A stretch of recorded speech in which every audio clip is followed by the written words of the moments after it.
I never meant to start a story. I only wanted silence. The city outside was loud and unrelenting, a never-ending buzz of traffic and voices. Inside the university library, though, time folded.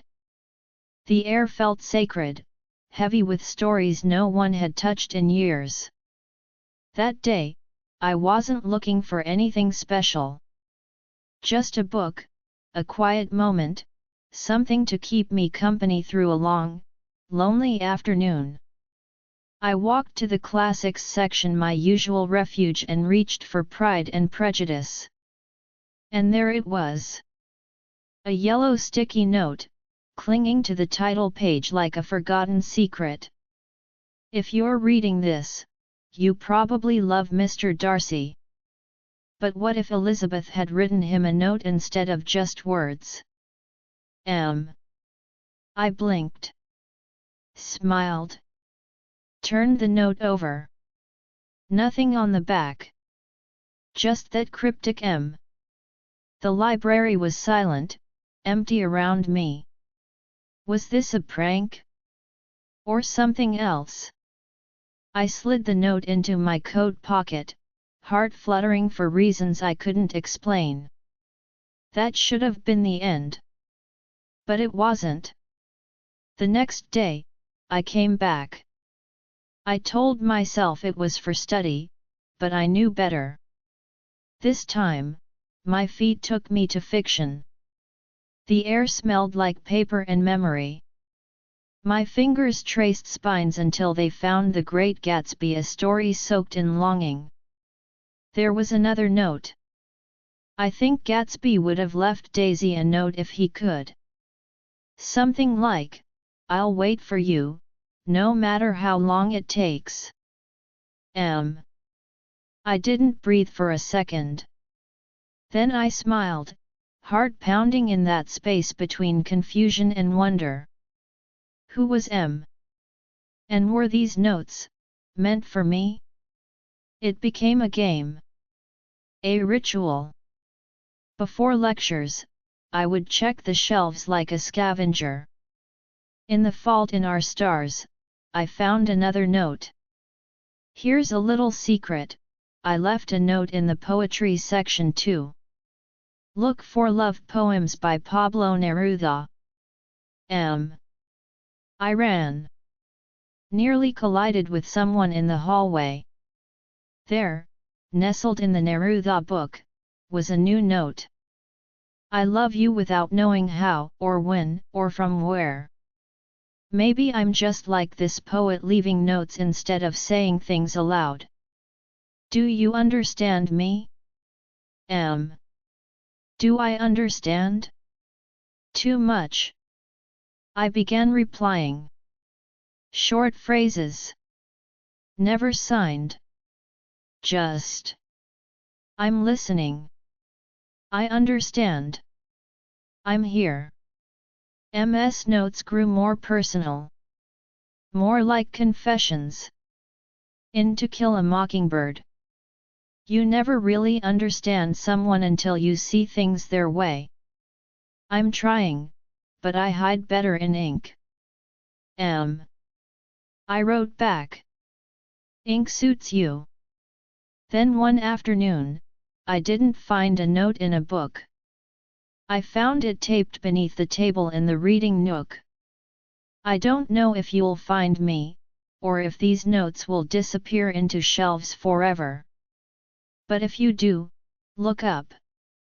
I'll be reading the same book across the room. My breath caught. I looked up. He sat by the window, head bent over Norwegian wood. Tall. Quiet. Soft sweater, coffee-colored curls. And something in my chest shifted. I almost didn't go the next day. What if it wasn't him? Or what if it was and I wasn't who he hoped? But curiosity always won with me. At exactly 4 p.m., I found the last note taped to the desk. If you've made it this far, you have my heart. If you want to meet, I'll be here. Sticky notes in hand. I sat, trembling. He stood and walked over. Sticky notes in one hand. Nervous smile in the other. I guess you found my notes, he said softly. I did, I said, unable to stop smiling. I wasn't sure if you'd follow them. I'm glad I did. And just like that, the story changed. His name was Leo. A lit major. Thoughtful. A little shy. And impossibly kind. We didn't fall into each other overnight. It was slow. Gentle. Like ink soaking through paper. We still left each other notes though we texted too. Notes became our language. A way to say the things that felt too big out loud. He once wrote, I think the universe hides magic in margins. I keep that one in my wallet. He read Neruda out loud to me in the park once. I don't think I even heard the words. I was too busy falling for the way his eyes lit up with each line. We were different, but we understood each other in quiet ways. Or so I thought.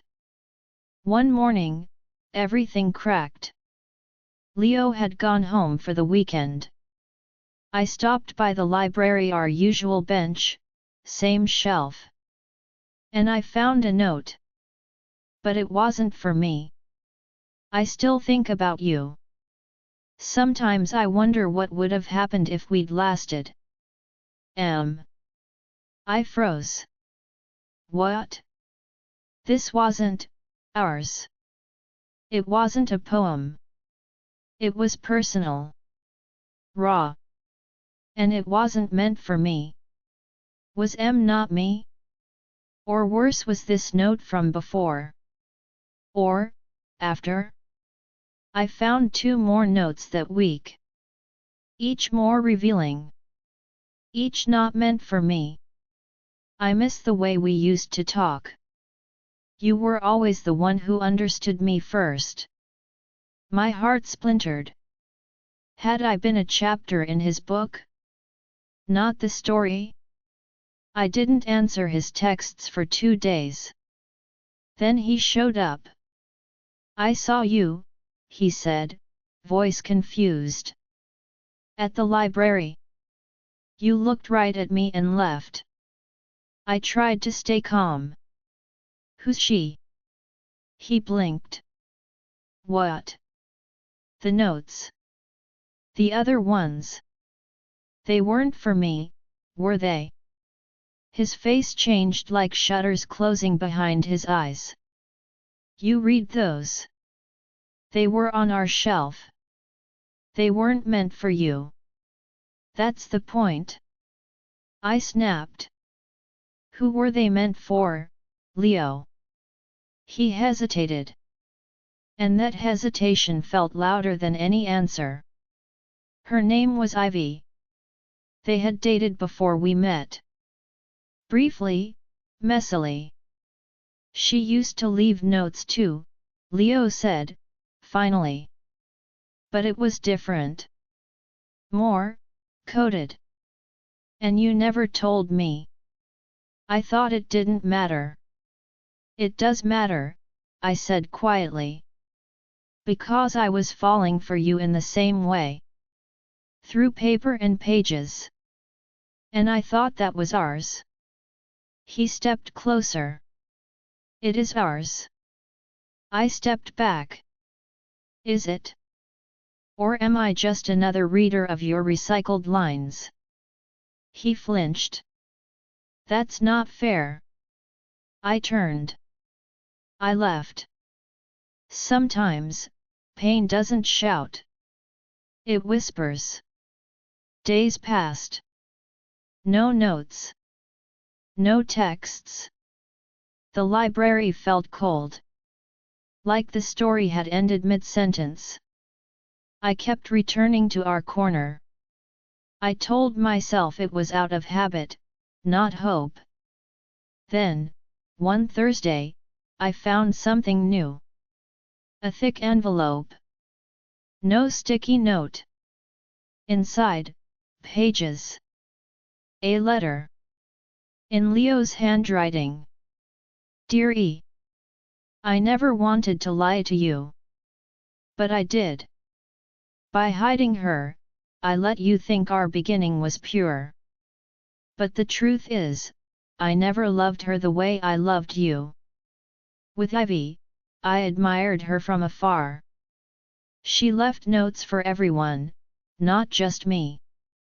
I thought they were special. Until I learned she was playing a game. With you, it was different. I was scared. Terrified, actually. That I'd mess it up. That you'd find out she came first. But you didn't come second. You were the reason I started writing again.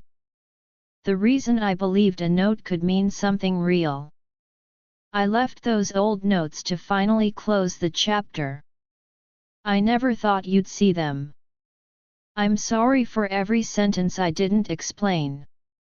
But please, if this story still matters to you, meet me at the library. Saturday. 4 p.m. Bring a sticky note. Love always. M.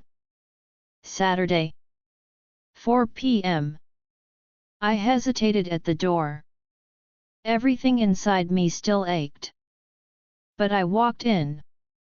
The library was quiet, golden with afternoon light. I walked to the back. There he was. Alone. Nervous. Sticky notes in one hand. He looked up and saw me. I didn't speak. I just handed him my note. He read it slowly. Some stories are worth the twist. Let's keep writing. He smiled. And this time, it reached his eyes. We didn't need poetry. We just needed each other. Epilogue, shelf life. We still leave notes. Silly ones. Sweet ones. Apology ones. I accidentally stole your hoodie. The comma splice forgives you. Page 237. Read it. Now. And sometimes, when no one's watching, we leave one in the library for someone else to find. A yellow sticky note. Folded and patient. If you're reading this, maybe you believe in stories, too. And if you do, follow the notes. It might just lead you to love. Because it did for me.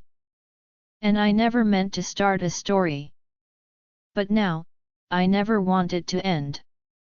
If this story moved you even a little, please like or comment, it helps more people find it. Subscribe and turn on the bell so you never miss a love story whispered just for you. We're building something special here, a space for stories that speak to the soul. I'm so glad you're part of it.